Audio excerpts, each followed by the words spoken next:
কেনে আছে সাংস্কৃতিক কৰ্মী, গায়ক, গীতিকাৰ, সুৰকাৰ, এসময়ৰ আপোচবিহীন সাংবাদিক সন্মণি দত্ত, প্ৰচণ্ড মানসিক স্বাস্থ্যৰ গৰাকী, দুৰ্দান্ত ব্যক্তিত্বৰ অধিকাৰী, গীত আৰু সুৰেৰে শাসকৰ নিদ্ৰাহৰণকাৰী সন্মণি দত্ত কুশলে আছেনে? চাওক আমাৰ এই প্ৰতিবেদন। নমস্কাৰ, আপুনি শাৰীৰিকভাৱে এতিয়া কেনে আছে? আমাৰ দৰ্শকক অকণমান আপোনাৰ বিষয়ে কওকচোন।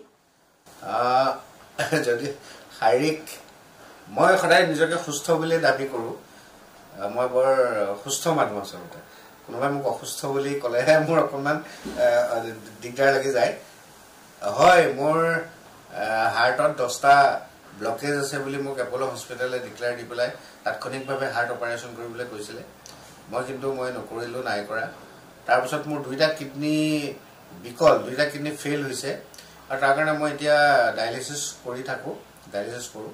আৰু এইটো মই ভগৱানৰ ইচ্ছা বুলিহে ধৰিছোঁ যে মোক 2টা কিডনী ফেইল কৰি মই যিবোৰ কামত আগতে দৌৰা-দৌৰি কৰি আছিলোঁ তাৰ বিপৰীতে 2টা কিডনী ফেইল কৰি পেলাই মোক এটা ভগৱানে বাৰ্তা দিছে যে তই অসমত যিবোৰ কিডনী ফেইল হোৱা ৰোগী, এই ৰোগীবিলাকৰ কাৰণে তই কিবা এটা চিন্তা কৰ, তই কিবা এটা কৰ।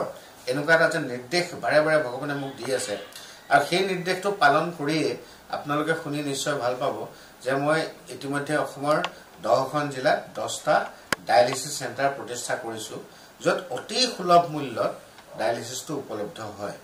ডায়েলিচিছ তেনেকুৱা মই ব্যৱস্থা কৰিছোঁ। বঙাইগাঁৱত হ'ল, বৰপেটাত হ'ল, আমাৰ গুৱাহাটীত হ'ল, নগাঁৱত হ'ল, যোৰহাট, আমাৰ গোলাঘাট, এনেদৰে বিভিন্ন প্ৰান্তত মই অলৰেডি প্ৰতিষ্ঠা কৰিছোঁ। তাত ৰোগীবিলাকে বৰ সুন্দৰকৈ সেৱা লাভ কৰি আছে। গতিকে মোৰ টাৰ্গেট যে গোটেই অসমৰ প্ৰত্যেক জিলাই জিলাই এটা এটা ডায়েলিচিছ চেণ্টাৰ মই তেনেকৈ কৰাৰ মোৰ প্লানিং। যদিওবা চৰকাৰীভাৱে কিবাকিবি কৰি থকা হৈছে, কিন্তু ৰোগীৰ সংখ্যা ইমান বাঢ়িছে য'ত চৰকাৰী এই সা সুবিধাখিনি পৰ্যাপ্ত হোৱা নাই। গতিকে মই তেনেকুৱাকৈ ভাবিছোঁ। আৰু দ্বিতীয় কথা, আপুনিও জানে চাগে দিল্লীৰ গুৰুদ্বাৰা কমিটি, তেওঁলোকৰ তাত ডেইলি 300 মানুহক ফ্ৰী ডায়েলিচিছ ট্ৰিটমেণ্ট দিয়া যায়। গতিকে আমাৰ ইয়াতো তেনেকুৱা ধৰণে যদি এটা কমপ্লিট ফ্ৰী ডায়েলিচিছ ট্ৰিটমেণ্ট আমাৰ ৰাইজক যদি দিব পৰা যায়, তেতিয়াহ'লে আমাৰ ৰাইজখিনি বহুত উপকৃত হ'ব। কাৰণ ই এটা সাংঘাতিক মহামাৰীৰ ৰূপত এই বেমাৰটো আগবাঢ়ি আহিছে।